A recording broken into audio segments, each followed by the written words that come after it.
ఇక ప్రయాగ్రాజ్లో జరుగుతున్న మహాకుంభమేళ గురించి ఇప్పుడు దునియా మొత్తం చర్చించుకుంటున్నది. ఇది చాలా 2 వారాలు దాటినా ఇప్పటి వరకు సీమ చిటుక్కుమన్నదన్న వార్త కూడా రాలేదు. కానీ ఇవాళ పొద్దున్నే మస్తు బాధ అయ్యే ముచ్చట తెలిసిందుల్లా. గింత సంబురంగా జరుగుతున్న మహాకుంభమేళలా గిట్ల జరుగుడేందని పొద్దటి సంది నా మనసంతా గదే రంద అవుతున్నదుల్లా.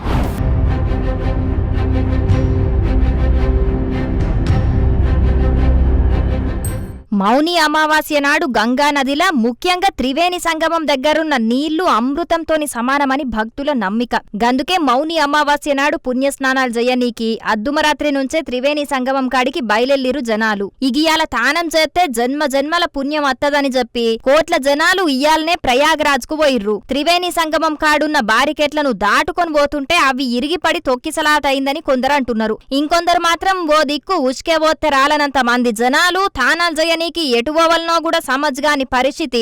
దీనికి తోడు చెత్తయ్యనీకి ఆడాడ ఏర్పాటు చేసిన ఇనుప చెత్త బుట్టలు చీకట్ల కానరాకపోయే వరకు కొంతమంది అవి తట్టుకొని కింద పడ్డరు. అట్లా ఒగల మీద ఒగలు వడే వరకు తొక్కిసలాట అయిందని అంటున్నారు. ఈ తొక్కిసలాట ముచ్చట తెలవంగానే కొంతసేపు దాకా పుణ్యస్నానాలను బంద్ పెట్టిండ్రు. కాని పరిస్థితి సెట్ అయ్యే వరకు మళ్ళా ఎప్పట్లెక్కనే తానాలు చేసిండ్రు భక్తులు. ఈ ప్రమాదం జరగంగానే సీఎం యోగి ఆదిత్యనాథ్ అన్ని తీర్ల వైద్య సౌకర్యాలు అందేటట్టు చర్యలు తీసుకున్నాడు. అటు ప్రధాని మోడీ సార్ కూడా తాపతాపకు సీఎం యోగి ఆదిత్యనాథ్ కు ఫోన్ చేసుకుంటా పరిస్థితి అరుచుకున్నాడు.